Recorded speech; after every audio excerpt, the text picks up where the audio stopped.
అందరికీ నమస్కారం. Secrets of the soul ఛానల్కి స్వాగతం. సెషన్ స్టార్ట్ చేసుకోబోయే ముందు బాబా యొక్క దివ్య చరణాలకి వందనం చేసుకుందాం. ఓం శ్రీ గురుభ్యో నమః. ఓం సాయి శ్రీ సాయి జయ జయ సాయి. ఓం సాయి శ్రీ సాయి జయ జయ సాయి. ఓం సాయి శ్రీ సాయి జయ జయ సాయి. ఓం సాయి రామ్. బాబా మనకి గత 2 ఎపిసోడ్లుగా మతద్వేషం గురించి, మతోన్మాదం గురించి, ఇతర మతస్థుల పట్ల ద్వేషంతో ఉంటే ఏమవుతుంది, దాని వెనక ఉన్నటువంటి కర్మ సంబంధం ఏమిటి, ఇవన్నీ కూడా చక్కగా వివరించారు. ఈ ప్రకృతి ఎన్నో అవకాశాలు ఇస్తుంది మనం మారటానికి. ఆ అవకాశాలని సద్వినియోగం చేసుకుని అప్పటికైనా వారి అంటే సాటి మతస్థుల పట్ల ద్వేషాన్ని, సాటి వ్యక్తుల పట్ల కోపాన్ని, అసూయను విడనాడి మనం ముందుకు వెళ్ళాలి ఆత్మపరంగా అనేసి అది ఆ రకంగా అవకాశాలు ఇస్తుందన్నమాట. కానీ దాని నుంచి ఏమీ నేర్చుకోకపోతే చివరికి పశుజన్మల్లోకి వెళ్ళాల్సి వస్తుంది. ఆ పశుజన్మల్లోకి వెళ్ళినా కూడా అక్కడ అడ్జస్ట్ అవ్వలేకపోతారు. ఎందుకంటే ఆ కాస్త జ్ఞానం అనేది ఉంటుంది, మనిషిగా ఉన్నప్పుడు ఉన్న జ్ఞానం. కానీ ఏం తప్పు చేసింది అనేది మాత్రం దానికి ఐడియా ఉండదన్నమాట. ఆ రకమైన ఆందోళనతో ఈవెన్ అక్కడ జంతు శరీరంలో కూడా అడ్జస్ట్ కాలేకపోతుంది ఆ ఆత్మ. అలాగని దానికి మానవ శరీరము ఉండదన్నమాట. అలాంటి పరిస్థితిని తెచ్చుకోకుండా ఉండాలి అనేసి బాబా మనకు హితేష్ ఎగ్జాంపుల్ ద్వారా బోధించారనమాట, మనం ఎలా ఉండాలి ఏంటి అనేది. ఇక ఈరోజు బాబా చెప్పబోయేది చాలా చాలా ఇంట్రెస్టింగ్ టాపిక్. అందరి జీవితాల్లో ఉండేదే, మనం చుట్టూ అందరినీ చూస్తూ ఉన్నదే. ఇక త్వరగా ఆ టాపిక్లోకి వెళ్ళిపోదాం. రుద్ర అడుగుతున్నాడనమాట బాబాని, బాబా కుటుంబ రాజకీయాలలో కూడా ఇలాంటి పూర్వజన్మ కర్మ బంధాలు ఉంటాయని మీరు చెప్పారు. అంటే బాబా అంటున్నారు, తప్పకుండా నాయన. ఉదాహరణకి అత్తామామలు కోడలు సంబంధాన్ని తీసుకుందాం. చాలా సందర్భాలలో కోడలు ఏదో ఒక పూర్వజన్మలో అత్తమామలకి కూతురుగా ఉండి ఉంటుంది. నిజానికి అనేక జన్మలలో మరియు ఈ జన్మలో కూడా ఆ ఆత్మలు కొన్ని విషయాలను పరిష్కరించుకోవడానికి వచ్చాయి. కానీ కూతురు లేదా కొడుకుగా కాకుండా కోడలిగా వచ్చాయి. గుర్తుంచుకోండి, ప్రతి తల్లిదండ్రులకు పిల్లలకు మధ్య కొన్ని సహజమైన భేదాలు అంటే ఇన్హెరెంట్ డిఫరెన్సెస్ మరియు పరిష్కరించుకోవలసిన సమస్యలు ఉంటాయి. కానీ ఆ బంధం తల్లిదండ్రులు పిల్లల మధ్య ఉన్నందున చాలాసార్లు ఆ సమస్య పరిష్కారం కాకుండా తేలిగ్గా దాటేస్తారు. మనకి కూతురుగా అంటే తల్లి కూతురుగా, తండ్రి కూతురుగా లేదా తల్లి కొడుకుగా అలా ఉన్నప్పుడు ఎన్నో ఇష్యూస్ ఉండొచ్చు. మనం అన్నీ పరిష్కరించుకోలేకపోవచ్చు. ఎందుకంటే కొంతమంది తల్లులు ఎలా ఉంటారంటే తన కొడుకు ఏం చేసినా కరెక్టే, అదేం తప్పు కాదు అన్నట్టుగా ఉంటారు. వాళ్ళకి మంచి చెప్పాలి, వాళ్ళని ముందుకు తీసుకెళ్ళాలి అనే విధంగా ఉండరనమాట. నా బిడ్డే కదా, తప్పు చేస్తే ఏమైంది అన్నట్టు చేస్తారు. కొంతమంది పిల్లలు కూడా కొట్టినా అంటే తాగి వచ్చి కొట్టడం అలా చేసినప్పుడు, లేదా తండ్రి అబ్యూస్ చేసినప్పుడు నాన్నే కదా అని వాళ్ళని ఆ బంధంతో వాళ్ళని ప్రేమతోనే చూస్తారనమాట. వాళ్ళ మధ్య సమస్యలు అవి పరిష్కరించుకోరు వాళ్ళు. అలాంటి సమస్యలు పరిష్కరించుకోని టైంలో అంటే ప్రతి ఒక్కరికి ఉంటాయి కొన్ని సమస్యలు పరిష్కరించుకోవలసినవి. అవన్నీ ఇప్పుడే చేసుకోమంటున్నారు బాబా. లేదు అంటే మళ్ళీ ఇంకొక జన్మ తీసుకోవాలి. కానీ అప్పుడు తల్లి కూతుర్లుగా రాకపోవచ్చు, అత్తా కోడళ్ళుగా రావచ్చు అనమాట. ఆ రకంగా వచ్చి సమస్య పరిష్కరించుకోవాల్సి వస్తుంది. మనకి గుర్తుంటే ఎప్పుడైనా కూడా ఈ జన్మలో పరిష్కరించుకోలేదనుకోండి ఒక సమస్య, నెక్స్ట్ జన్మ ఇంకా కొంచెం క్రిటికల్గా తయారవుతుంది, టఫ్ అవుతుంది ఎగ్జామ్. సో తల్లి కూతుర్లుగా ఉంటే ఈజీగా పరిష్కరించుకోగలిగినది చేయలేదనుకోండి, అత్తా కోడళ్ళుగా తెలుసు కదా అందరికీ, అత్తా కోడళ్ళుగా ఎంత కాంప్లికేషన్స్ ఉంటాయో. సో అత్తా కోడళ్ళుగా వచ్చి పరిష్కరించుకోవాల్సి వస్తుంది. అంటే మన ఎగ్జామ్ అక్కడ టఫ్ అయిపోయిందనమాట. కూతుళ్ళు తల్లుల మధ్య చాలా పరిష్కరించని సమస్యలు ఉంటాయి. తండ్రులు కొడుకుల మధ్య వారి స్వంత సమస్యలు ఉంటాయి. మీ పూర్వజన్మ కర్మ సమస్యలను పరిష్కరించుకోవటానికి మరియు వాటిని విడిచిపెట్టి ముందుకు సాగటానికి ప్రకృతి మిమ్మల్ని ఒక బంధంలోకి తెచ్చింది. మీరు అంగీకరించకపోవచ్చు, అంటే యు మైట్ నాట్ అగ్రీ, లేదా విభేదించటానికి అంగీకరించవచ్చు, అంటే అగ్రీ టు డిజగ్రీ అన్నమాట. కానీ తప్పదు, వదిలించుకోవాలి. మన జీవితంలో ఇప్పుడు ఒకరు వస్తారు, మనకు ఇప్పుడేం కంట్రోల్ ఉండదు, మన ఆత్మ లెవెల్లో మనం అన్ని ప్లానింగ్ చేసుకొని తెచ్చుకుంటాం. కానీ ఈ భౌతిక ప్రపంచంలోకి వచ్చిన తర్వాత మనం ఇప్పుడు బంధంలోకి తెచ్చుకున్న వ్యక్తి మనకు అనుకూలంగా ఉండొచ్చు, ప్రతికూలంగా ఉండొచ్చు. మనం అంతా ఒక బంధంలోకి వచ్చాము అంటే కలిసి పరిష్కరించుకోవాల్సిన సమస్యలు ఏవో ఉన్నాయి. అత్తకు ఒక కోడలు వచ్చింది, ఆమెకి ఇష్టం లేదు ఆ కోడలు రావటం, కానీ వాళ్ళ కర్మబంధం వల్ల ఆ బంధంలోకి వచ్చారనమాట. కానీ జరుగుతున్న సిచ్యుయేషన్స్ని, ఆ బంధాన్ని జాగ్రత్తగా గమనించుకుంటూ మనల్ని మనం లోతుగా పరిశీలించుకోవాలి. ఎక్కడ మనకి ఎక్కువ చిరాకు వస్తుంది, ఇప్పుడు అంటే ఏ దోషం ఏది ఉందో మనలో దాని మీద కాన్సన్ట్రేట్ చేసి దాన్ని వదిలించుకోవటానికి అనమాట మనం వచ్చింది. ఈ జన్మలన్నీ తీసుకుంటూ ఉన్నది అన్నీ వదిలించుకోవడానికే, కానీ మళ్ళీ తగిలించుకోవటానికి కాదు కర్మలు ఇవన్నీ కూడా. కాబట్టి మనం తొందరగా వదిలించుకోవటానికే మనకు ప్రకృతి అన్ని రకాలుగా అవకాశం ఇస్తూనే ఉంది. మనకి ప్రతిసారి మనకు స్టేజ్ సెట్ చేస్తుంది, ఓకే ఇంకా యాక్ట్ చేయండి ఇక్కడ వెళ్ళి అన్నట్టుగా. అది ప్రకృతి మరియు ప్రగతి యొక్క మౌలిక నియమం, అంటే fundamental law of nature and progress అన్నమాట. ఈ ప్రకృతి నియమం ఏంటి? నువ్వు నేర్చుకునే వరకు మళ్ళీ నీకు అవకాశం ఇవ్వటం, మళ్ళీ మళ్ళీ ఈ ప్రపంచం అనే స్టేజ్లోకి మనల్ని యాక్ట్ చేయమని పంపించటం అన్నమాట. వదిలివేయటం మరియు ఆ సమస్యను దాటి వెళ్ళేలా వదిలివేయటం. ఆ సమస్య ఇక మిమ్మల్ని చేదుగా కానీ, కోపంగా కానీ, బాధగా కానీ, నిరాశగా కానీ చెయ్యకుండా ఉండేలా వదిలివేయటం. వదిలివేయటం అంటే లెట్టింగ్ గో అనమాట. Let go everything. అంటే ఆ సమస్యని దాటి వెళ్ళాలి మనం, అంతేకాని మన మనసులోనే పెట్టుకొని ఆ సమస్యని పైకి మాత్రం ఆనందంగా హ్యాపీగా ఉన్నట్టుగా కనపడటం కాదు. మనం లోపల నుంచి కూడా మనకి ఏ రకమైన దుఃఖము, నిరాశ, కోపము అవి లేకుండా స్మైల్తోనే వాటిని వదిలేయాలి. అంటే నవ్వుతూ వెళ్ళిపోవాలన్నమాట. దాన్ని అలాగే మనసులోకి తీసుకుని దాన్ని పదే పదే తలుచుకుంటూ వాళ్ళని తిట్టుకుంటూ కాదనమాట. అవన్నీ వదిలించుకోవాలి. Let go with the smile అన్నమాట. ఒకవేళ ఆ సమస్య అలా చేస్తే మీరు ఆ సమస్యను పరిష్కరించడానికి తిరిగి వస్తారని నిశ్చయంగా తెలుసుకోండి. ఆ సమస్యని మనం దాటలేదనుకోండి, మళ్ళీ దాన్ని పరిష్కరించుకోవటానికి తిరిగి వస్తాం. అందుకే ఏం చేయాలి? మన మనసులో నుంచి ఆ బాధ అనేది లేకుండా వచ్చేదాన్ని యాక్సెప్టెన్స్తో, స్మైల్తో స్వీకరించాలన్నమాట. మనం ఫస్ట్ ఎపిసోడ్లో చూసాము, ఒక యంగ్ కపుల్ వాళ్ళకి ఇంకా జన్మ తీసుకోవాల్సిన అవసరం లేకున్నా ఒకే ఒక్క విషయం పరిష్కరించుకోవటానికి వాళ్ళు మళ్ళీ మళ్ళీ తీసుకుంటూ ఉన్నారు జన్మలు. అదేంటి? ఫైనాన్షియల్ క్రైసిస్ వచ్చినప్పుడు, ఆర్థిక సమస్యలు చుట్టుముట్టినప్పుడు బాధపడిపోయి, దిగులు పడిపోయి, తాగుడుకు బానిసయి ఇలాంటివన్నీ కాకుండా ఇద్దరూ కలిసి సామరస్యంగా ఎదుర్కొని చిరునవ్వుతో ఆ కష్టాన్ని దాటగలగాలన్నమాట. బాధ అవన్నీ ఇంకా పెట్టుకుంటూ అలా కాకుండా. సో అలాగా మనం లోపల నుంచి ఏ బాధ లేకుండా స్మైల్తో అంగీకరిస్తూ దాన్ని వదిలివేయగలిగినప్పుడు మళ్ళీ వచ్చే పని ఉండదు. లేదంటే మళ్ళీ మళ్ళీ వస్తూనే ఉంటాం అన్నమాట. ఈ ప్రపంచం అనే నాటకంలో మనం అంతా సూత్రధారులం కదా, మళ్ళీ మళ్ళీ వచ్చి నాటకాలు వేస్తూనే ఉంటామన్నమాట. ఇప్పుడు అనేక జన్మలుగా ఇద్దరు వ్యక్తులు తల్లి బిడ్డగా, తండ్రి బిడ్డగా, అన్నా తమ్ములుగా, అక్క చెల్లెళ్ళుగా, కొన్నిసార్లు భార్యాభర్తలుగా వచ్చారనుకోండి. అయినా ఇంకా సమస్యలు మరియు కర్మభారాలు పరిష్కరించుకోవలసి ఉంది. ప్రస్తుత జీవితంలో మీరు ఒక వ్యక్తిని మీ తల్లిగా ఎంచుకోవాలని కోరుకోకపోవచ్చు. గుర్తుంచుకో, మీరు మీ తల్లిదండ్రులను ఎంచుకుంటారు.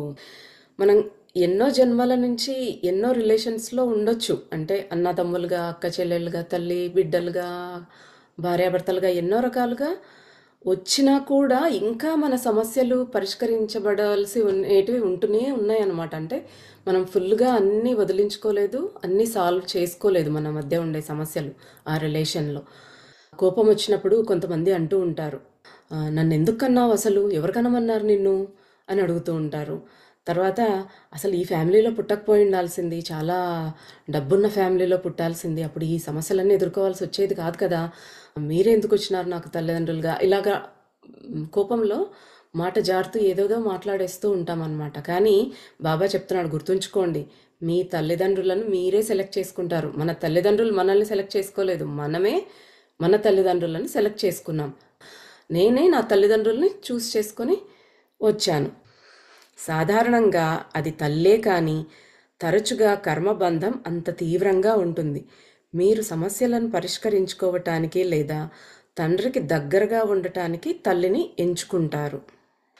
మనము తల్లిని చూస్ చేసుకుంటాం. ఎందుకు చూస్ చేసుకొని ఉండొచ్చు మనం ఆ తల్లిని అంటే, ఆమె ద్వారా మనకి ఏదైనా మన సమస్య పరిష్కరించబడుతుంది. ఆమె తల్లిగా వస్తేనే ఇప్పుడు నేను ఎందుకు జన్మ తీసుకుంటున్నానో ఆ జన్మలో నాకు వచ్చే సమస్యని ఈమెయితే పరిష్కరించగలుగుతుంది అన్నట్టుగా మనము తల్లిని చూస్ చేసుకుంటాం. లేదా తండ్రికి దగ్గర కావటానికి, ఇప్పుడు ఒక తల్లి ఏ బాధ్యతలు పట్టించుకొని బాధ్యతారహితమైన తల్లి అనుకోండి, తను ఇంటిని ఏది సరిగా చూసుకోదు, పిల్లల్ని సరిగా చూసుకోకుండా వదిలివేసే టైప్ తల్లి అనుకోండి, అప్పుడు ఆ బిడ్డకి తండ్రితో బంధం ఏర్పడాలి. అలా ఏర్పడాలి అంటే కూడా ఇలాంటి తల్లి వస్తేనే ఇతనికి తండ్రితో బంధం ఏర్పడుతుంది. అలాగా కూడా చూస్ చేసుకుంటారనమాట. మనము ఏది అనుభవించాలి, ఏది సాల్వ్ చేసుకోవాలి, ఏది నేర్చుకోవాలి, ఏ కర్మను తొలగించుకోవాలి, అవన్నీ కన్సిడర్ చేసి కాంబినేషన్స్, పర్మిటేషన్స్ అన్నీ చూసుకుని అప్పుడు మనం జన్మ తీసుకుని, ఈ ఫ్యామిలీలో పుడితే కర్మలు ఇవి పరిష్కారం అవుతాయి, ఈ పీపుల్ మధ్యలో నేను ఉండాలి అన్నట్టుగా మనం చూస్ చేసుకుంటాం అన్నమాట. ఇప్పుడు ఉదాహరణకు మీరు మీ గత జన్మ సోదరిని తల్లిగా ఎంచుకున్నారని అనుకుందాం. ఎందుకంటే మీ సోదరి ఎప్పుడూ మీ గురించి మిమ్మల్ని కాపాడుతూ నిస్వార్థంగా ప్రేమించింది. అందువల్ల ఈ జన్మలో మీరు మీ సోదరినే తల్లిగా ఎంచుకుని మీ సొంత తల్లి గర్భం కాకుండా ఆమె గర్భాన్నే కోరుకున్నారు. మీ సోదరి తల్లిలా మిమ్మల్ని ప్రేమగా పెంచింది. కానీ మీకు గత జన్మల్లో మీ తల్లితో పరిష్కరించాల్సిన వివిధ సమస్యలు మిగిలిపోయాయి. ఇప్పుడు గత జన్మలో మీరు మీ సిస్టర్తో చాలా క్లోజ్గా ఉన్నారనుకోండి, ఆమె చాలా ప్రేమగా పెంచింది మిమ్మల్ని. సో మీరేమనుకుంటారు, గత జన్మలో ఎవరైతే తల్లిగా ఉన్నారో ఆమెకి మళ్ళీ పుట్టొద్దు, ఆమెకు కాకుండా ఈ అక్కకే పుడదాము, ఈమె ఎంత మంచిగా చూసుకుంది అనేసి డిసైడ్ చేసుకుని ఆ అక్క గర్భంలో తర్వాత జన్మలో పుట్టొచ్చు. కానీ గత జన్మలో ఎవరైతే తల్లిగా ఉన్నారో ఆమెతో ఇంకా అన్ని సమస్యలు పరిష్కారం అవ్వలేదు. కాబట్టి ఆమెతో ఉన్న సమస్యలు పరిష్కరించుకోవడం కోసం మళ్ళీ రావాల్సిందే. ఎలాగ రావాలి? ప్రకృతి ఎట్టి పరిస్థితుల్లోనూ మీకు అవి ఎదుర్కోవాల్సిందేనని నిర్ధారిస్తుంది. పెండింగ్ హోంవర్క్ ఉండకూడదు కదా మనకు, ఎప్పుడు హోంవర్క్ అప్పుడు ఫినిష్ చేసేసుకోవాలి. సో ఆ ప్రకృతి ఏం చేస్తుందంటే ఒక సున్నితమైన జాలాన్ని నేస్తుంది, అంటే ఒక వెబ్ అల్లేస్తుంది. ఎలాగా? మీరు ఒక కుటుంబంలో వివాహం చేసుకుని చివరికి మీ గత జన్మ తల్లినే మరోసారి తల్లి అని పిలవాల్సిన పరిస్థితి వస్తుంది. కానీ ఈసారి ఆమె మీ అత్తగారు, అందుకే అత్తమ్మ అంటూ ఉంటాం. అంటే గత జన్మలో ఆమె తల్లి, ఆమెతో ఇంకా సమస్యలు పరిష్కారం అవ్వలే కాబట్టి ఆ తల్లి ఇప్పుడు అత్తగా వస్తుంది అనమాట. మనం కోడలుగా వెళ్ళి ఆ సమస్యలు పరిష్కరించుకోవాల్సి వస్తుంది అన్నమాట. అంటే అమ్మగా ఉన్నది ఇప్పుడు అత్తగా అయింది, అంటే మన పేపరు చాలా టఫ్ అయిపోతూ ఉందన్నమాట. అమ్మతో పరిష్కరించుకోవటం వేరు, అత్తగారితో ఆ సమస్యల్ని అడ్జస్ట్ అయి పరిష్కరించుకోవటం వేరు కదా. అలా కథ ముందుకు సాగుతుంది. Then the drama unfolds. ప్రకృతి మీ సమస్యను పరిష్కరించాలనుకుంటుంది. అలాగే మీ గత జన్మ తల్లి కూడా తన సమస్యలను పరిష్కరించుకోవాలనుకుంటుంది. తల్లి కూతురుగా మీ ఇద్దరూ ఒకరినొకరు ప్రేమించుకున్నప్పటికీ ఎన్నో సమస్యలు పరిష్కరించకుండా మిగిలిపోయాయి. కాబట్టి ఈ జన్మలో మీ ఇద్దరు ఆ పరిస్థితి నుంచి తప్పించుకోవాలనుకున్నప్పటికీ మదర్ నేచర్, ఆ ప్రకృతి తన పిల్లలు తమ విభేదాలను పరిష్కరించి నిస్వార్థంగా ప్రేమించుకుని ముందుకు సాగాలని కోరుకుంటుంది. మనం తప్పించుకోవాలని చూసినా ప్రకృతి వదలదనమాట. మనం ఆ సమస్య సాల్వ్ చేయాల్సిందే, చేసుకొని ప్రేమగా ముందుకు వెళ్ళాల్సిందే. ఆ ప్రేమ అనే దాన్ని నేర్చుకునే వరకు మనల్ని చావగొట్టేస్తూనే, అంటే మనకు ఆ అవకాశం వస్తూనే ఉంటుందన్నమాట. సో ఇప్పుడు మీరు కోడలుగా మారిపోయారు. దురదృష్టవశాత్తు అనేక దేశాల్లో అత్తగారి లేదా కోడలి పరిస్థితి విషాదకరంగా ఉంటుంది. సమస్యలను పరిష్కరించి ప్రకాశం అంటే దివ్యజ్ఞానం వైపు చేరుకోవాల్సిన పరిస్థితిలో ఆ ఇద్దరు మంచి ఆత్మలు తిరిగి గొడవలు మొదలుపెట్టి తమ మధ్య విభేదాలను మరింత బలపరుచుకుంటారు.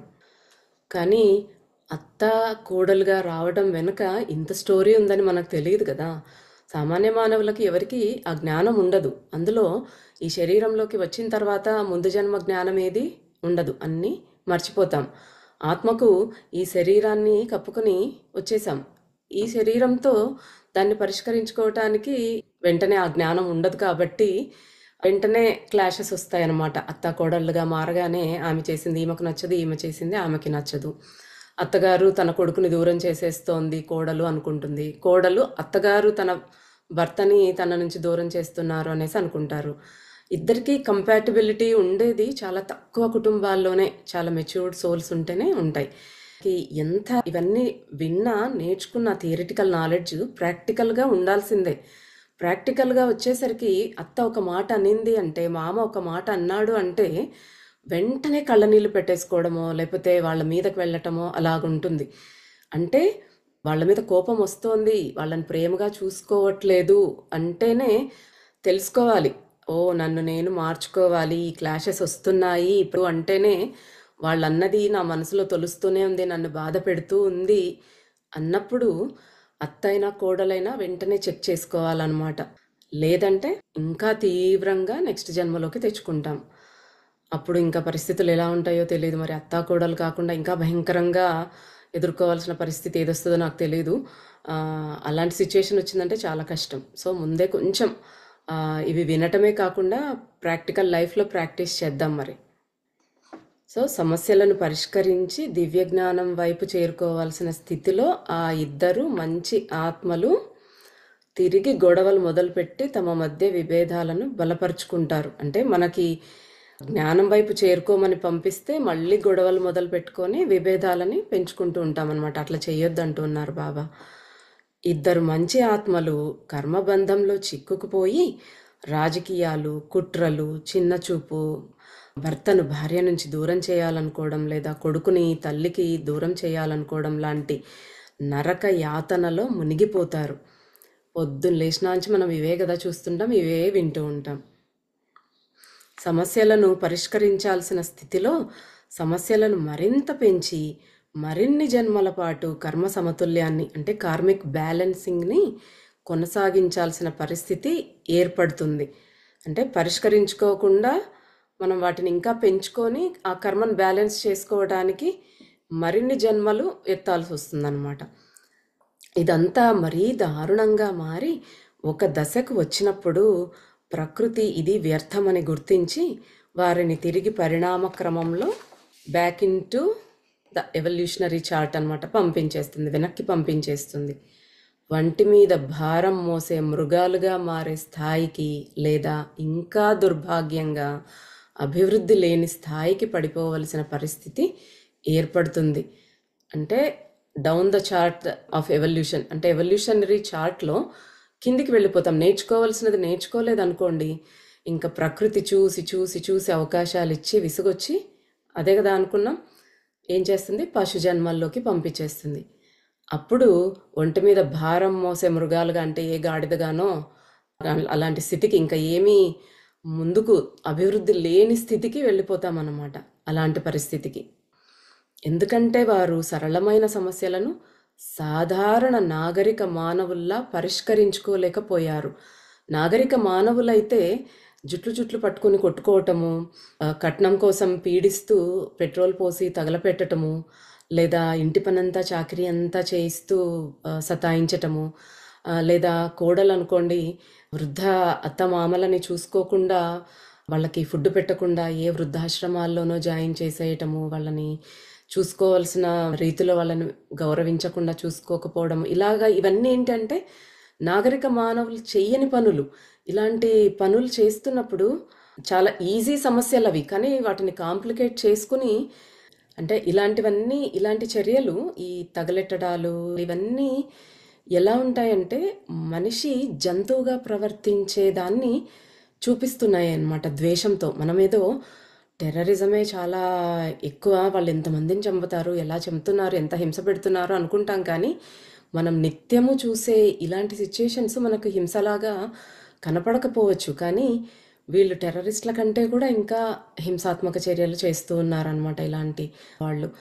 కాబట్టి ప్రకృతి మనకు ఛాన్స్ ఇచ్చింది, కానీ మనం దాన్ని పరిష్కరించుకోకుండా ఇంటెన్సిఫై చేసుకుంటున్నాం, ఇంకా పెంచుకుంటూ వెళ్తూ పశువుల్లా ప్రవర్తిస్తున్నాం. అప్పుడు నేచర్ ఏమనుకుంటుంది, ఓకే వీళ్ళ ఫ్రీక్వెన్సీ జంతువుల ఫ్రీక్వెన్సీకి సరిపోతుంది కాబట్టి పోండి జంతువుల జన్మల్లోకి అనేసి మనల్ని జంతువుల జన్మలోకి తోసేస్తుంది అనమాట. అంత అంటే మనం ఎంత దరిద్రంగా బిహేవ్ చేస్తామో ఆ ప్రకృతి చూసి చూసి అలసిపోయి చివరికి యానిమల్ కింగ్డమ్లోకి పంపించేస్తుంది అనమాట. కానీ ఒకరు గ్రహించి మారాలనుకుంటే మరొకరు మాత్రం శాంతి చేసుకోవడానికి తిరస్కరిస్తూ నిరంతరం వేధిస్తూనే ఉంటే ఇద్దరు కాంట్రాస్ట్గా ఉంటే ఒకరు మారాలనుకుంటున్నారు, ఒకరు తిరస్కరిస్తున్నారు. అప్పుడేంటి అని అడుగుతున్నాడు అనమాట రుద్ర. అప్పుడు బాబా అంటున్నారు, ఇది చాలా తరచుగా జరుగుతుంది. అత్తగారు లేదా కోడలు వీరిలో ఎవరో ఒకరు నిజంగా శాంతిని కోరుకుంటారు, కానీ మరొకరు మాత్రం ఆయుధాన్ని పడేయకుండా సంధిని ప్రకటించకుండా ఉంటారు. చాలామందికి ఇదే క్వశ్చన్ వస్తూ ఉంటుంది, మరి నేనొక్కటే కోరుకుంటే చాలా శాంతి, ఆమె కోరుకోక్కర్లేదా, ఆమె మాత్రం అలానే ఉంటే మరి ఎలాగా అన్నట్టు. కాబట్టి బాబా అదే చెప్తూ ఉన్నారనమాట, బేటా అదే ఖచ్చితంగా స్వేచ్ఛా సంకల్పం, ఫ్రీ విల్ ఇక్కడే పనిచేస్తుందన్నమాట.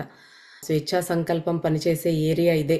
ఉదాహరణకు కోడలు అన్నీ వదిలేసి వాటిని దాటి శాంతిగా జీవించాలని కోరుకుంటుంది అనుకుందాం.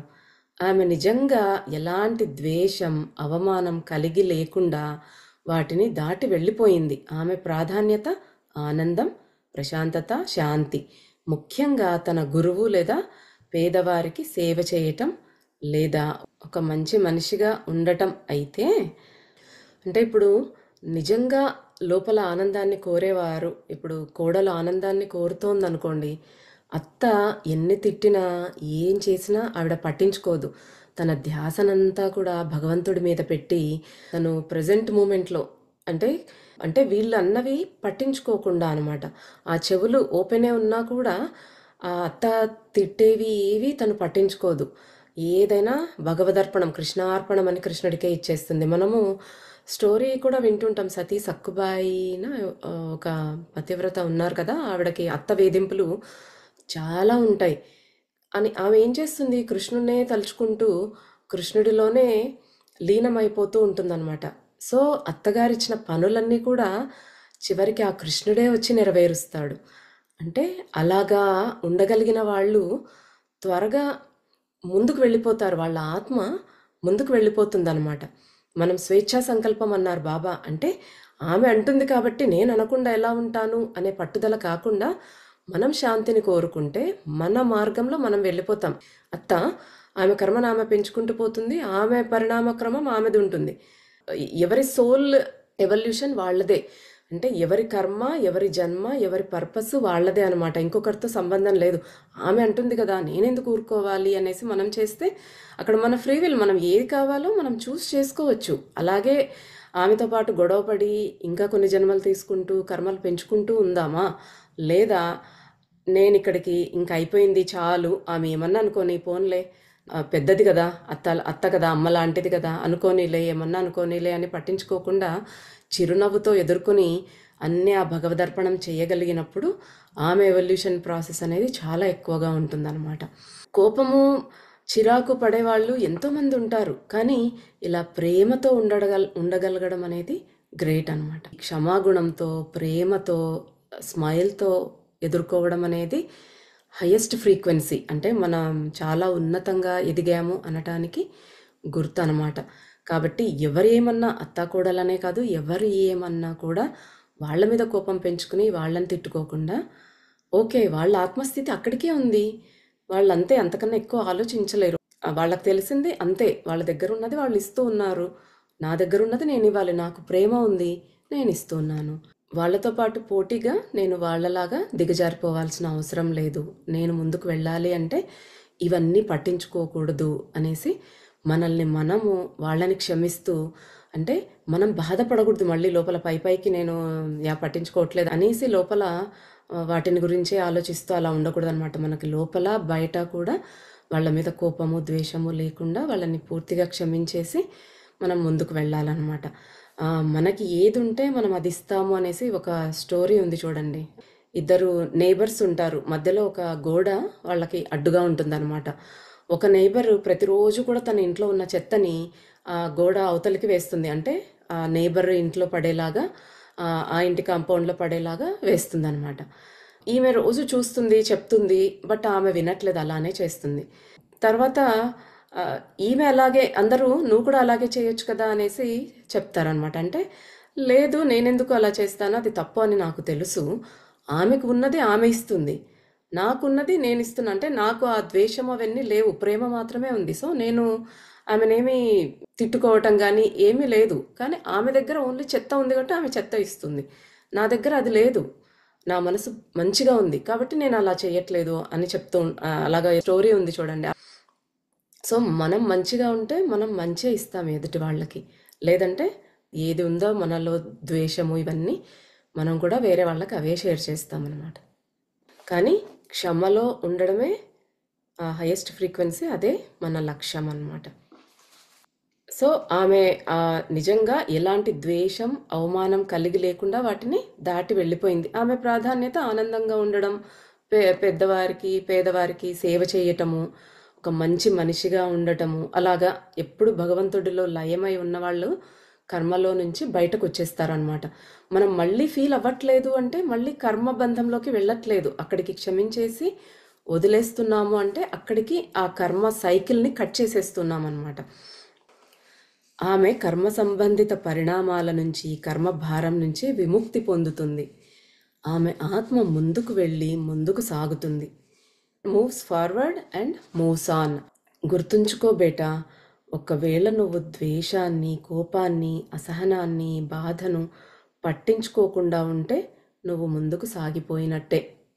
కీ పాయింట్ ఏంటంటే మన లోపల కూడా వాళ్ళ మీద కోపం కానీ, లేదా నన్ను ఇలా చేశారు కదా అనే బాధ కానీ మనలో ఉండకూడదన్నమాట. ప్రకృతి నిన్ను క్షమించింది, నిన్ను ఆశీర్వదించింది, మరియు నువ్వు ఆధ్యాత్మికత నిచ్చెనలో, అంటే స్పిరిచువల్ ల్యాడర్లో పైకి ఎదిగిపోయావు. కానీ మరొక వ్యక్తి మాత్రం తన కర్మ ఫలితాలలోనే మరిగిపోతూ ఆధ్యాత్మిక మెట్టుల్లోనే కాదు, పరిణామ క్రమంలో కూడా క్రిందకు పడిపోతారు.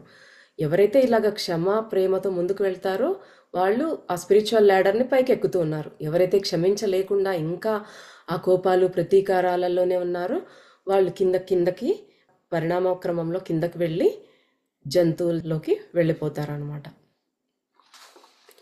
ఆ వ్యక్తికి కొన్ని అవకాశాలు ఇవ్వబడతాయి, కానీ అవన్నీ వదులుకొని ఏదైనా కారణంగా ద్వేషం, కోపం, కామం, క్రోధం, అలసత్వం, లోభం, అసూయ వంటి అంశాల కారణంగా వాటిని ఉపయోగించుకోకుండా ఉంటే, అంటే ఎంతసేపు ఈ ద్వేషము, కోపం, కామం, క్రోధం వీటితోనే ఆ ఇచ్చిన అవకాశాలను ఉపయోగించుకోకుండా ఉంటే ఆ వ్యక్తి పరిణామ క్రమంలో కిందికి పంపించబడతాడు. నువ్వు ఒక మృగ ప్రవర్తనను వదులుకోలేకపోతే ప్రకృతి చెబుతుంది, మళ్ళీ మృగంగా పుట్టి ఆ గుణాన్ని అనుభవించు అని. పునర్జన్మ అనేది కేవలం మానవునిగా లేదా అదే జాతిగా తిరిగి రావటం మాత్రమే కాదు, అది మన బలహీనతలు, సమస్యలు పరిష్కరించుకోవటానికి ఒక అవకాశం. అలాగే మన కర్మ ఫలితాలను అనుభవించే అవకాశాన్ని కూడా కలిగిస్తుంది.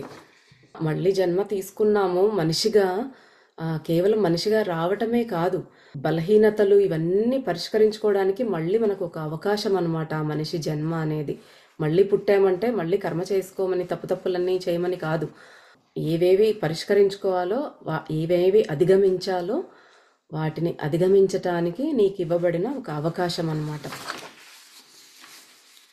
మనం చూస్తూనే ఉన్నాము, ఎంతోమంది మహిళలు తమ అత్తగారుల చేతో, భర్తల చేతో బాధపడుతున్నారు. అది తల్లిదండ్రులైనా, భార్య అయినా, జీవితాన్ని అందించాల్సింది పోయి ఒకరికొకరు కుట్రలు పన్ని మోసగించి కన్నీళ్లు తెప్పించేస్తున్నారు. కానీ అసలు మీరు ఎవరిని బాధిస్తున్నారు? మీ సొంత బిడ్డను, మీ సొంత తల్లిదండ్రులను, గత జన్మల్లో మీకు ఇష్టమైన వాళ్ళని. సో మనము ఇప్పుడు కోడలని అత్త అని బాధ పెడుతూ ఉన్నాం, కానీ భర్త భార్యను కానీ మనం యాక్చువల్గా ఎవరిని బాధ పెడుతున్నాం? గత జన్మల్లో మన సొంత మనుషులనే, ఇష్టమైన వాళ్ళనే మనము బాధ పెడుతూ ఉన్నామన్నమాట. వదిన మరదళ్ళుగా ఒకరి మీద ఒకరు కుట్రలు పన్ని ఇష్టాన్ని కోల్పోతూ ఉంటారు. కానీ మీ ఇద్దరు గత జన్మల్లో తోడబుట్టిన వారు. ఊహించుకోండి, ఇది కేవలం ఈ భూమిపై తిరిగి పుట్టడం మాత్రమే కాదు, ఆత్మలోకానికి వెళ్ళిన తర్వాత అర్థమయ్యే భయంకరమైన నిజం. మీరు ఎంతగా బాధ కలిగించారో తెలుసుకున్నప్పుడు కలిగే భయం, గిల్టీ ఫీలింగ్, మానసిక బాధ ఎలా ఉంటుందో. మనము ఇక్కడ అనుకుంటున్నాం వాళ్ళ మీద సాధిస్తున్నాము, మనమే పై లెవెల్లో ఉన్నాము అని. కానీ మనం చనిపోయి పైకి వెళ్ళిన తర్వాత సమీక్షించుకుంటే మన జన్మని, అయ్యో నా సొంత వాళ్ళనే, అంటే గత జన్మలో నా తల్లినే నేను ఇంత బాధ పెట్టానా, నా చెల్లినే ఇంత బాధ పెట్టానా. ఇప్పుడు వదిన మరదళ్ళు అంటే చాలా మందికి సరిపోదు, ఏదో ఒక డిఫరెన్సెస్ ఉంటాయి. వాళ్ళు గత జన్మల్లో తోడబుట్టిన వాళ్ళు అక్క చెల్లెళ్ళు. నువ్వు పైకి వెళ్ళిన తర్వాత అది చూసుకొని, అయ్యో నా చెల్లినే నేను ఇంత బాధ పెట్టానా, నా అక్కనే ఇంత బాధ పెట్టానా నేను అని అప్పుడు ఎంతో బాధపడుతుందంట ఆత్మ. మనకి ఆత్మల్లోకానికి వెళ్ళినాక అర్థమయ్యే భయంకరమైన నిజం అన్నమాట అది. మీరు ఎంతగా బాధ కలిగించారో తెలుసుకున్నప్పుడు కలిగే భయం, గిల్టీ ఫీలింగ్ ఎంత భయంకరంగా ఉంటుందో. అంటే మీ భూలోక జీవితాన్ని పునఃసమీక్షించుకుంటూ మీరు ఎంతో ప్రేమించిన మనుష్యులకు మీరు కలిగించిన దుఃఖాన్ని ప్రత్యక్షంగా చూస్తే నమ్ము బేటా, అదే నరకం. అంటే అసలు అది అంతం లేని నరకం. ఎందుకంటే మేము ఆత్మాలోకంలో కాలం అనే భావనను అనుభవించము. మీ భూమిపై అది కేవలం కొన్ని నిమిషాల వ్యవధి మాత్రమే అయి ఉండొచ్చు, కానీ ఆ కొన్ని నిమిషాలు ఆత్మలోకంలో 100 ఏళ్లుగా అనిపించవచ్చు. 100 ఏళ్ళు పశ్చాత్తాపంలో మునిగిపోవటం, అపరాధ భావంతో కుంగిపోవటం ఎలా ఉంటుందో తెలుసా? అంటే ఇట్స్ లైక్ అదే ఒక పీడకల నిజం అవ్వటంలా ఉంటుందన్నమాట.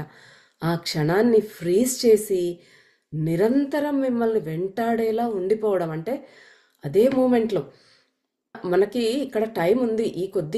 ఈ 100 ఏళ్ల జీవితంలో మనం ఎందరినో బాధ పెట్టాం, కానీ ఆత్మల లోకంలో టైం అనేది ఉండదు.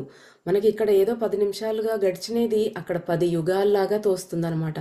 అంటే ఇక్కడ మనం ఒకరిని బాధ పెట్టాము, హింస పెట్టాము అంటే అది మనం పైకి వెళ్ళి చూసుకున్నప్పుడు అది మనకు ఎలా కనిపిస్తుందంటే ఇంకా స్ట్రెచ్ అయిపోయి 5 నిమిషాలు మనం ఎవరినన్నా బాధ పెట్టుంటే అది అక్కడ 500 సంవత్సరాలు బాధపడినట్టుగా, అంటే ఆ ఆత్మ అంత బాధపడుతుందనమాట.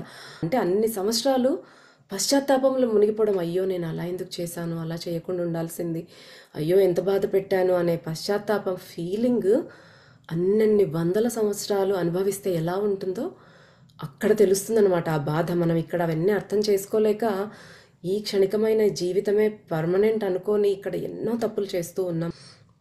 అపరాధ భావనతో కుంగిపోవడం ఎలా ఉంటుందంటే ఒక పీడకల ఫ్రీజ్ చేసి అక్కడే పెట్టి అదే పీడకలలోనే నువ్వు మళ్ళీ మళ్ళీ మళ్ళీ మళ్ళీ జీవిస్తూ ఉన్నట్టుగా. అంటే అదే మూమెంట్లో పర్మనెంట్గా ఉండిపోవడం, ప్రశాంతంగా లేకుండా. పీడకలంటే మనకి ఎంత భయం వేస్తుంది, బాధ వేస్తుంది. అలాంటి మూమెంట్లో కలకాలం ఉండిపోవటం ఎలా ఉంటుందో అలా ఉంటుందట. అందుకే మాకు భక్తి పేరుతో ద్వేషం లేదా కుటుంబ రాజకీయాలు ఇవి రెండూ ఒకటే. బాబా చెప్తున్నారు చూడండి, భక్తి పేరుతో, దేవుడి పేరుతో చేసే మోసమైన, ద్వేషమైన లేదా ఈ కుటుంబ రాజకీయాలు అంటే అత్త కోడళ్ళు కొట్టుకోవటము, వదిన మరదళ్ళు కొట్టుకోవటము, ఈ కుటుంబ రాజకీయాలు ఏవైతే ఇట్లాంటివి ఫ్యామిలీస్లో కొట్టుకుంటూ ఒకరి మీద ఒకరు ఉంటారో ఈ రెండు సేమ్. అంటే ఆ టెర్రరిజం అయినా ఇది అయినా రెండు ఒకటే మా దృష్టిలో అంటున్నారు బాబా. అంటే ఈ జన్మలో మళ్ళీ నీ బలహీనతలకు లొంగిపోవటం, నీ దుర్బలతలకు కుంగిపోవటం, చివరకు ప్రకృతి నిన్ను తీవ్రంగా శిక్షించడానికి దారితీసే పరిస్థితిని సృష్టించుకోవటం. అంటే మనము గత జన్మల్లో నుంచి కొన్ని చెడు లక్షణాలు కొన్ని ఉంటాయి. ఇప్పుడు హితేష్‌కి మతోన్మాదం ఎలా ఉందో, అంటే ఆ ఒక ద్వేషం అనేది ఎలా ఉందో, అలాంటివి వచ్చినప్పుడు వాటిని ఇంకా అధిగమించటానికి ట్రై చేయాలి. ఇప్పుడు కూడా అదే బలహీనతలకి లొంగిపోవడము, అవే ఫీలింగ్స్ కంటిన్యూ చేస్తే మనలో ఎవల్యూషన్ ఎక్కడుంది? కాబట్టి మనం అలా బిహేవ్ చేస్తే ప్రకృతి శిక్షించటానికి మనమే ఆ పరిస్థితిని క్రియేట్ చేశామన్నమాట. నేను నీకు లక్షల సార్లు చెప్పాను, ఒక వ్యక్తి యొక్క గుణం కేవలం అతని బలాల ఆధారంగా మాత్రమే కాకుండా అతను తన బలహీనతలను ఎలా ఎదుర్కొంటాడో దానిపైన కూడా ఆధారపడి ఉంటుంది.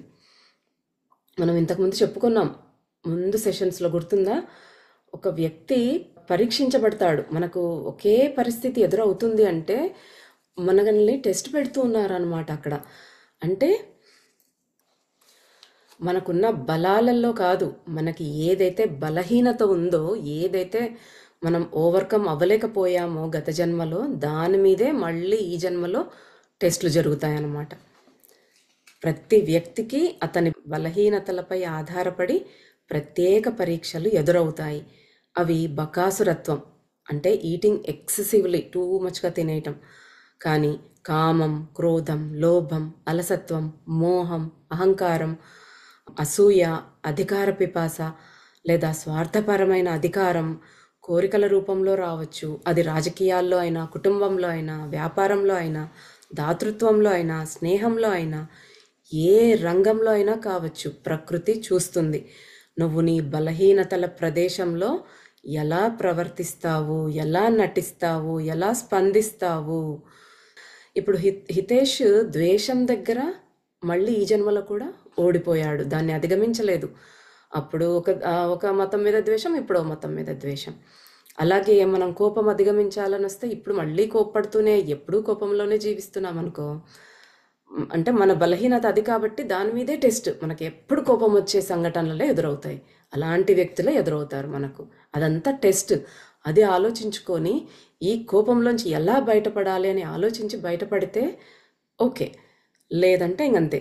నీ బలాల మీద టెస్ట్ జరిగితే ఏముంది, చీమదోమ కూడా గెలుస్తాయి. బలహీనతలని మాస్క్ చేసేస్తామన్నమాట, కనపడకుండా ఓన్లీ మన బలాలు మాత్రమే ప్రదర్శించుకుంటూ ఉంటామన్నమాట. కానీ ప్రకృతి అది ఏ రంగంలో అయినా సరే, అది రిలేషన్షిప్లో అయినా సరే, రాజకీయాల్లో అయినా, అధికారంలో అయినా, ఒక జాబ్లో అయినా, పవర్లో అయినా, ఏ రంగంలో అయినా మనం ఏ దాంట్లో వీక్ ఉన్నామో దాన్ని అధిగమించాలనే టెస్టులు పెడుతుంది అనమాట. సో ఎప్పుడు ఏం గమనించుకోవాలంటే, నేను ఎక్కడ పడిపోతూ ఉన్నా, ఎక్కడ నెగిటివ్గా నాకు ఒక వ్యక్తి మీద ఎప్పుడు కోపం ఎందుకు వస్తుంది, ఆ వ్యక్తి ఏం మాట్లాడినా నాకు కోపం ఎందుకు వస్తుంది, నేను బాధపడేలాగే ఆ వ్యక్తి ఎందుకు ప్రవర్తిస్తోంది, నన్నొక్కటే ఎందుకు బాధ పెడుతోంది, ఇలాగా అనుకుంటాం. అంటే అక్కడ ఆ వ్యక్తి బాధ పెట్టడం కాదు, మనము దాని నుంచి బయటకు రావడం కోసం మనకి ఇచ్చే అవకాశం అన్నమాట. అది గమనించుకోవాలి. కొంతమంది అలాగే ఆలోచిస్తూ ఉంటారు. సో అవన్నీ కూడా టెస్ట్లే అనేది అర్థం చేసుకోవాలి. సో మనకి ఏదైనా ఇరిటేట్ చేస్తుంది అంటే ఫస్ట్ దాని గురించే చూసుకోవాలి. అక్కడే నేను నేర్చుకునేది ఏదో ఉంది అనేది గమనించుకోవాలన్నమాట. మరి నువ్వు మానవుడివి కదా, మరి నువ్వు ఎందుకు సాధించలేవు? నేను ముందు చెప్పినట్టు ఒక మనిషి బలహీనత ఆహారం అయితే, కానీ అతనికి అధికారం లేదా కామం పట్ల ఆసక్తి లేకపోతే ప్రకృతి అతన్ని ఆహారం పట్ల ప్రవర్తనను బట్టి పరీక్షిస్తుంది, అతని కామ వికారాన్ని బట్టి కాదు. ఎందుకంటే ఆ విషయంలో అతనికి పెద్దగా బలహీనత ఉండదు. అతనికి క్లియోపాత్రా ఎటువంటి ఆమెను తెచ్చిపెట్టినా కూడా ఎలాంటి ఆకర్షణ ఉండకపోవచ్చు. కానీ అతను ఇతరుల ఆకలిని పట్టించుకోకుండా తిండిపోతుగా ఉండిపోతాడు. ఇతరులు ఆకలితో బాధపడుతున్నా పట్టించుకోడు. ఈ పాయింట్ మనం ఇంతకుముందు కూడా తెలుసుకున్నాం. ఒక వ్యక్తికి తిండి మీద ఆశ ఎక్కువ అనుకోండి, ఏ కొంచెం ఇష్టమైనది కానీ ఏదైనా కనపడితే ఇంకా తట్టుకోలేక ముందు తినేసేయాలి అనుకుంటాడు అనమాట. అలాంటి వ్యక్తికి టెస్ట్ ఎలా వస్తుంది? రకరకాల మంచి రెస్టారెంట్లు ఉన్న ప్లేస్లోకి అతన్ని తీసుకెళ్ళటము, లేకపోతే అందరూ మంచి మంచి ఫుడ్స్ అతనికి తెచ్చియడము, అలాంటి టెస్ట్ అనమాట. అక్కడ ఎంత కంట్రోల్లో ఉంటున్నాడు అనేది. అంతేకాని ఫుడ్ మీద బలహీనత ఉన్నోడికి క్లియోపాత్రాని తెచ్చిపెడితే వీడు కామపరంగా కదిలిపోతున్నాడా లేదా అనే టెస్ట్ జరగదు. ఇప్పుడు కామవికారం ఉన్న వ్యక్తి అనుకోండి, అతనికి టెస్ట్ ఎలా ఉంటుందంటే అందరూ అతని చుట్టూ అందమైన వాళ్ళే ఉండేలాగా టెస్ట్ వస్తుంది. కానీ వాళ్ళు పరాయి వ్యక్తి భార్య అయి ఉండొచ్చు. అలాంటి వ్యక్తి మీద తప్పుగా ఆలోచించకూడదు. ఆమెని ఒక చెల్లిలాగా కానీ ఆ లక్ష్మీదేవి రూపంగా అమ్మవారి రూపంలా భావించాలన్నమాట. అక్కడ ఆయన పాస్ అవుతాడు అది చేస్తే. లేదు అంటే పక్కా వ్యక్తి యొక్క భార్య మీద కూడా ఈయనకు కామ ప్రేరణలు కలిగాయి అంటే అతను ఆ టెస్ట్లో ఓడిపోతూ ఉన్నాడు. అలాంటి వ్యక్తులు ఆ విషయంలో వాళ్ళని వాళ్ళు గమనించుకొని ముందుకు వెళ్ళాలి. లేదంటే మళ్ళీ జన్మలో ఇంకా ఎక్కువ దారుణమైన పరీక్షలు ఎదుర్కోవాల్సింది వస్తుందన్నమాట. బేసిక్గా మనం ఏ దాంట్లో వీక్ ఉన్నామో దాంట్లోనే మనకు టెస్ట్ చేస్తారు, వేరే విషయాల్లో కాదనమాట.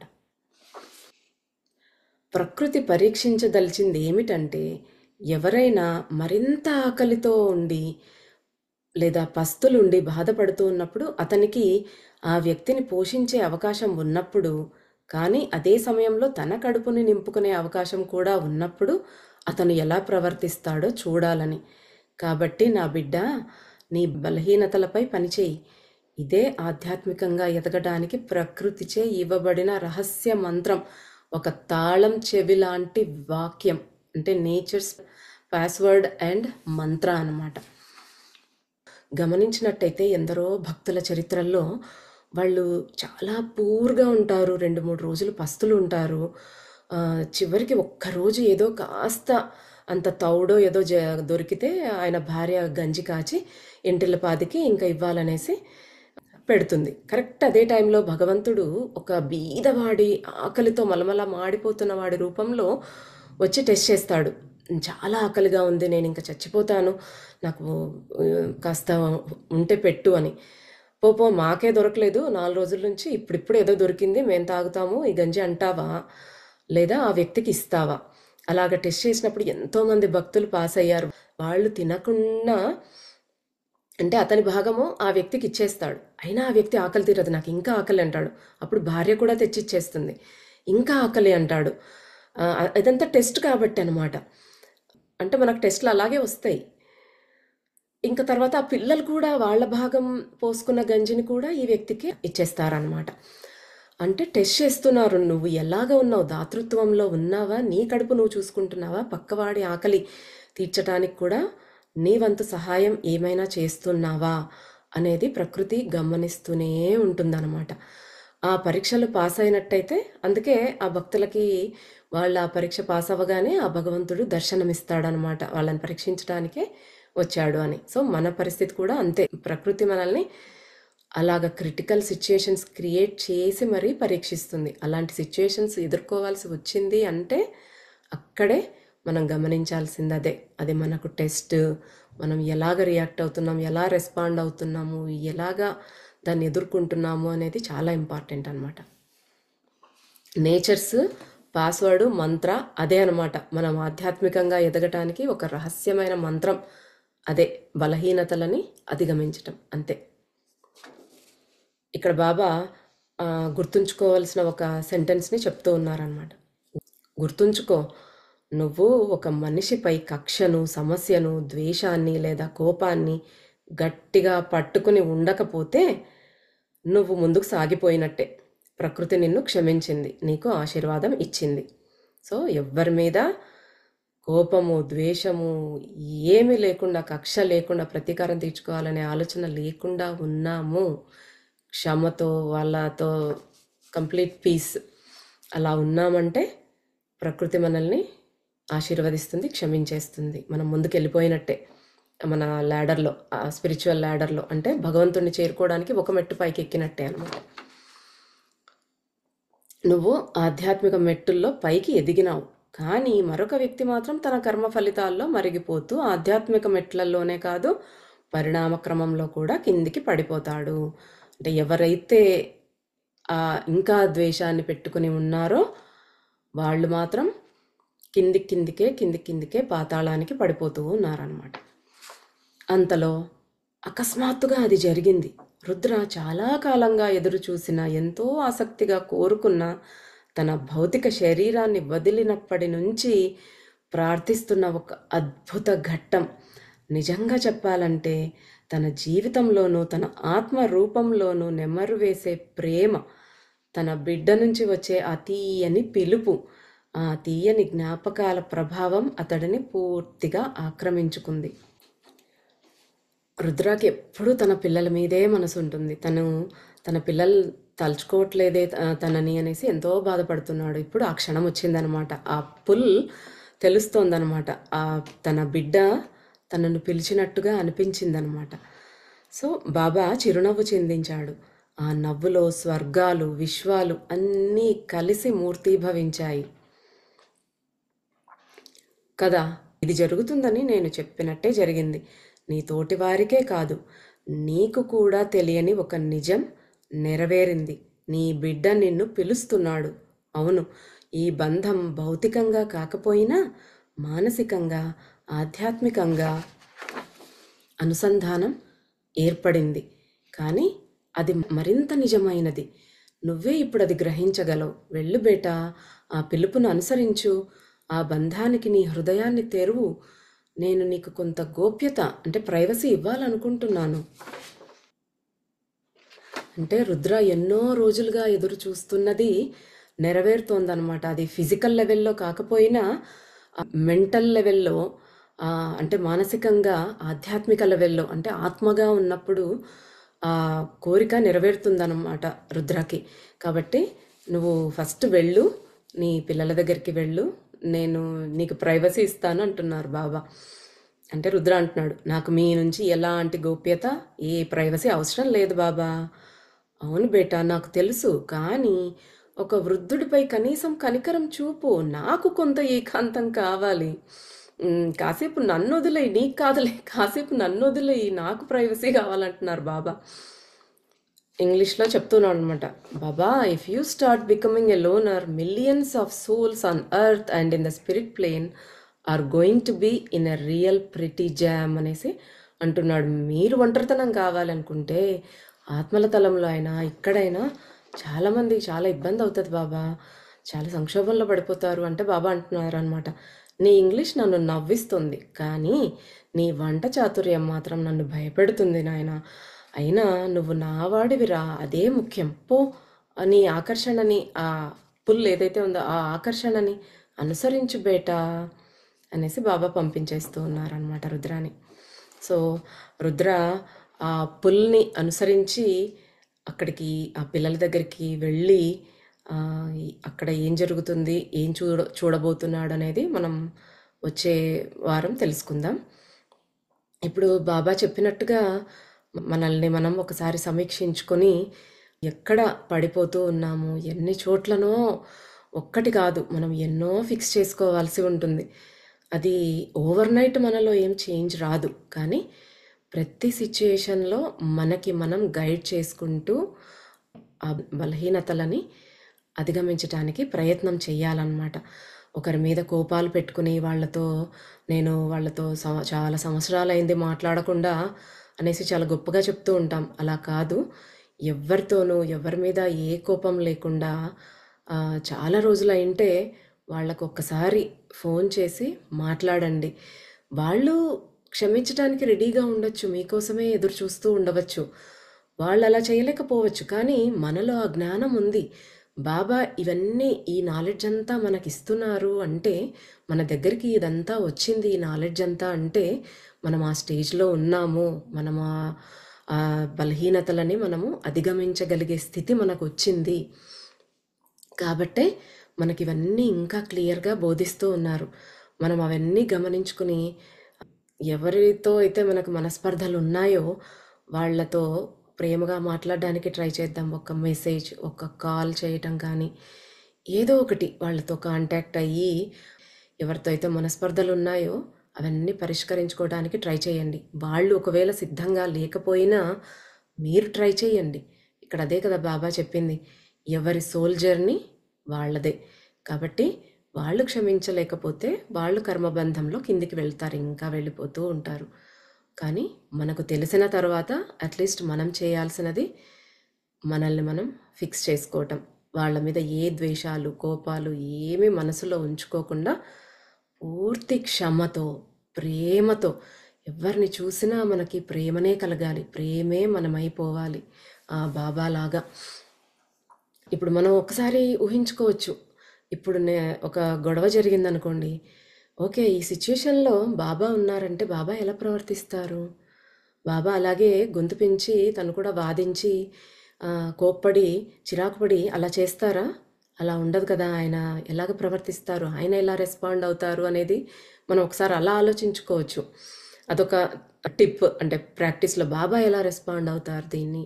లేదా మీ జీవితంలో ఎవరైనా మంచి ఉన్నతమైన వ్యక్తి ఎవరైనా ఉంటే, ఒకవేళ ఈ సిచ్యుయేషనే వాళ్ళకొస్తే, వాళ్ళు ఎలా రెస్పాండ్ అవుతారు అని మనం ఆలోచించొచ్చనమాట ఒక్కసారి.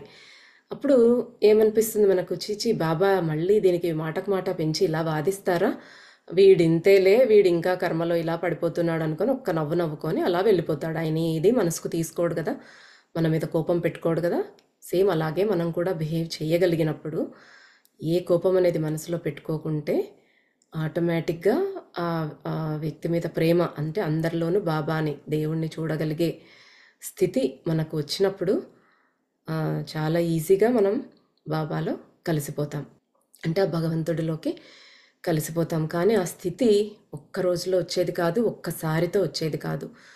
ఎన్నో సిచ్యుయేషన్స్ మనకి ఇలాంటివి రావచ్చు.